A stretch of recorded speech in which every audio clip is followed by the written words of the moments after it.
ठाकुर जी एक दिन खेल रहे सब सखान के संग, और खेलते खेलते इतने में श्रीदामा भागन लगो। ठाकुर जी बोले, ए श्रीदामा कहां को जा रहे है? श्रीदामा बोलो, लाला ससुराल जा रहा हूं अपनी। ठाकुर जी बोले, नंदगाम सुनो, बरसानो सुनो, वृंदावन सुनो, गोकुल सुनो, जे ससुराल कौन सा गांव है भैया? श्रीदामा हंस के बोलो, लाला ससुराल गांव को नाम ना है। तो बोले, फिर कहा है ससुराल?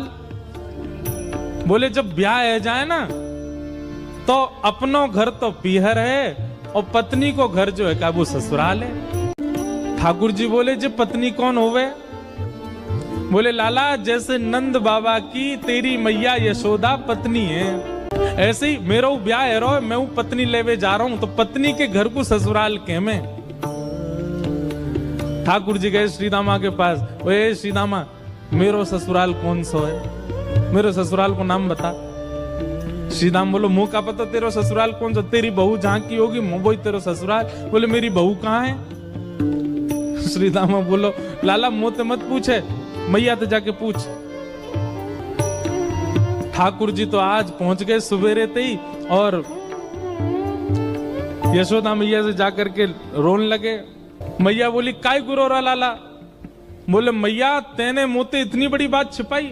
मैया बोली, कहा छुपा दियो मैंने? बोले, तेने मेरी ससुराल को नाम ना बतायो आज तक। मैं 3.5 बरस को बूढ़ा है गो, अभी तक मुंह मेरी ससुराल ना पता। और वो श्रीदामा अपनी ससुराल गए बहू लेवे। यशोदा मैया बोली, लाला तेरी संगत सुधारनी पड़ेगी, सबरे सखा तो दिन ब दिन बिगाड़ते जा रहे हैं, तूने एक बड़ो है जा, तेरी ससुराल है जाएगी। ठाकुर जी बोले, बड़े कैसे हूं मैं?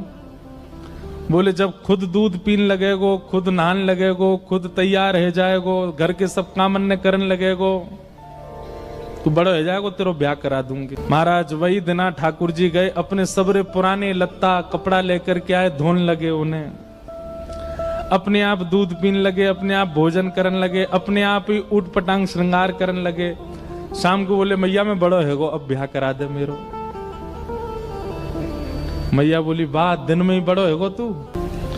मैया तो बोले, मैया देख तू बात ने मत बदले, बार बार मोते कह तू ऐसो कर तो ब्याह कराऊंगी, बड़ो है जा तो ब्याह कराऊंगी। अब सब काम मैंने कर दिए, घर के सब काम काज करने लगो मैं, देख अपनो श्रृंगार खुद करके आऊं, देख कैसो लग रहा हूं मैं। मैया बोली, ओठ वारी चीज आंखन में लगा के आयो, आंख वारी ओठन में लगा के आयो, यूं करो बड़ो है गो मैं। ठाकुर जी बोले, मैया मेरो ब्याह करा दे, नहीं तो श्रीदामा बहू लेके आ रहा हूं, बाकी बहू ले आऊंगा मैं, वही की बहू को ले आऊंगा, वही की ससुराल को अपनो बना लूंगा। तभी एक सखा दौड़ो दौड़ो आयो, बोले, ए लाला देख श्रीदामा बहू लेके आ गो। बहू को नाम सुनते ही ठाकुर जी तो मचल गए, लेके चल मुंह को जल्दी। मैया रोकने लगी, बोले, लाला ने सुधर के तो जा, कैसो बन के जा रहा है? ठाकुर जी तो दौड़े दौड़े गए, बीच रास्ता में रोक ले, सबको कथा पता है। माधवी की मां ने पहले ही मना करके भेजा था कि बोले, तेरे सखा, तेरे पति जो श्रीदामा, उनके जो सखा कृष्ण है, उनको मुख मत दिखाइयो।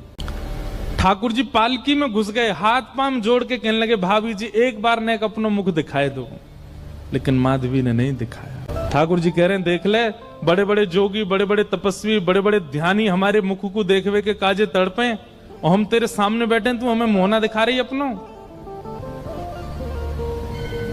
माधवी ने मुख नहीं दिखाया। ठाकुर जी बोले, ठीक है, तड़पेगी मुख को देखवे के काजे। माधवी बोली, मोए ना तड़पनो, मेरे पास मेरो खसम है, वही देख लूंगी, तो मैं काई को देखूं? ठाकुर जी बोले, वचन दे के जा रहा हूं, तड़पेगी। जैसे छोटे से बालक कभी कभी बड़ी बड़ी बात करते हैं तो बड़े लोग उसको मजाक में लेते हैं, ऐसी माधवी ने भी मजाक में लिया, देखा ही नहीं ठाकुर जी को।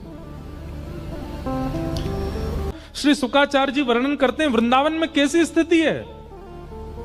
गोपियां दोहन करती हैं तो घर घर घर जो दही की मथनी की आवाज आती है ना, उसी में ही कीर्तन करने लग जाती हैं। कृष्ण ऐसे, कृष्ण के नेत्र ऐसे, कृष्ण की नासिका ऐसी, कृष्ण के कान ऐसे, कृष्ण को मोर पिछ ऐसा, कृष्ण की पीताम्बरी ऐसी, कृष्ण की भुजा ऐसी, कृष्ण के चरण ऐसे। कोई गोपी अपने घर में चौका लगा रही है और चौका में पौंछा की जो छर्र छर्र आवाज आवे, वही छर्र छर्र ध्वनि में ही कीर्तन करने लग जाए, कृष्ण ऐसे, कृष्ण ऐसे। हसितम मधुरम, चलितम मधुरम, वमितम मधुरम, मधुराधिपते अखिलम मधुरम। इन सबकी बातें सुनकर के मीराबाई, माधवी को ऐसा लगता है कि इन सब से तो मैं श्रेष्ठ हूं, कम से कम अपने पति की ही हूं, इन सब की तरह तो नहीं। पूरे दिन उस कृष्ण की प्रशंसा करती रहती हैं। सब गोपियां माधवी से कहती हैं, अभी तक तेरे सामने आयो ना आए और तेने अभी तक देखो ना आए। अरे या प्रेम को काम भावना ते मत देखियो, 3.5 वर्ष को 4 वर्ष को है, लेकिन वाक्य प्रति एक अलग ही प्रेम प्रकट है जाए। माधवी सबको ज्ञान देती है, बोले चाहे 3 वर्ष को 4 वर्ष को है तो अन्य पुरुष, क्यों उसकी बातें करती हो, क्यों उसकी ओर देखती हो। लेकिन 24 घंटे गोपियों के बीच में रहती माधवी को और कोई चर्चा ही नहीं सुनाई देती। सब केवल कृष्ण की बात करती हैं, जल भरती हैं तो, बैठती हैं तो, भोजन बनाती हैं तो, बतियाती हैं तो, श्रृंगार करती हैं तो, हर समय कृष्ण कृष्ण कृष्ण कृष्ण। माधवी ने कुछ समय अकेले रहने का भी प्रण लिया, लेकिन अकेले रह नहीं सकती, जंगल है, कहां अकेली जावे, जाना पड़ता है। उस एक दिन रात में सोई तो अब कानों में कृष्ण कृष्ण कृष्ण कृष्ण गूंज रहा है, तो कान बंद करती, पता नहीं पूरे दिन इतना नाम सुनती हूं कि अब तो कानों में भी यही गूंजता है। कान बंद करके सोती है तो स्वप्न में कृष्ण ऐसे हैं। अब कृष्ण देखे नहीं है, लेकिन उसको श्याम वर्ण, पीली पीतांबरी, वंशी, मोर पिच्छ सब अनुभव होता है। उठ के बैठ जाती है, नेत्रों को मीटती है, क्या करूं मैं, नहीं चाहती है स्वप्न मुझे आवे। अब धीरे धीरे माधवी की स्थिति ऐसी होने लगी कि अब वो ना चाह करके भी कृष्णमयी ही हो गई है। रात्रि में सोती, अचानक उठ बैठती है, ऐसा लगता है मानो जैसे उसका हाथ पकड़ लिया हो। स्थिति ऐसी हो गई कि आधी रात और माधवी को ऐसा लगता है कि भोर हो गई, और तुरंत उठ करके जल्दी जल्दी वस्त्र धारण करती है, मटका उठाती है और दौड़ करके जाती है। अरे विलंब है गयो, इतनी देर है गई, मैं अभी तक उठी नहीं, जबकि है आधी रात। दिन रात सब परिवर्तित हो गया।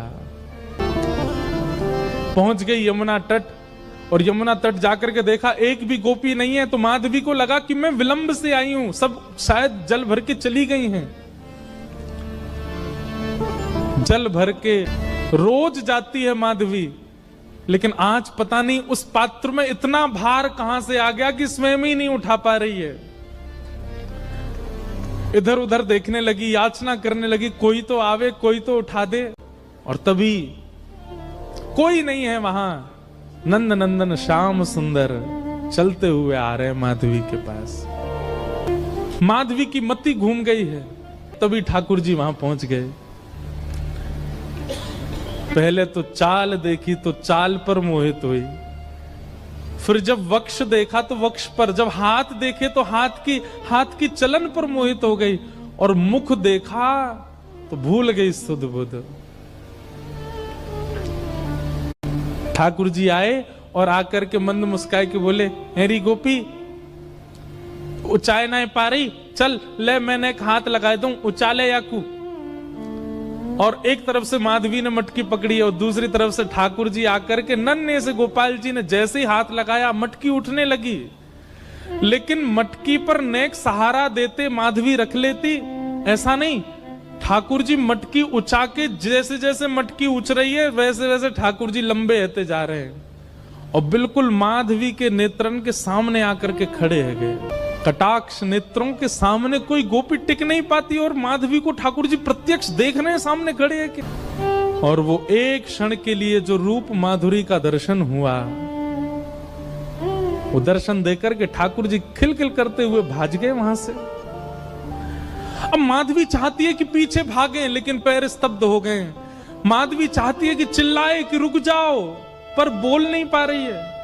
माधवी चाहती है कि इधर गए मैं नेत्र घुमा करके देख लूं, पर नेत्र घूम नहीं पा रहे। पूरा शरीर मानो जैसे एक स्थूल स्तब्ध एक मूर्तिमंत की तरह खड़ा हो गया है। केवल नेत्रों से अश्रु गिर रहे हैं, कुछ नहीं कर पा रही, बेसुध है माधवी। वहीं खड़ी रही तब तक जब तक भोर में गोपियां जल भरने नहीं आ गईं। अश्रु जलों से जल पूरा वस्त्र भीग चुके हैं माधवी के। और तभी सब गोपियां आई, आकर के देख, अरे ये माधवी ये पहले ही आ गई जल भरवे।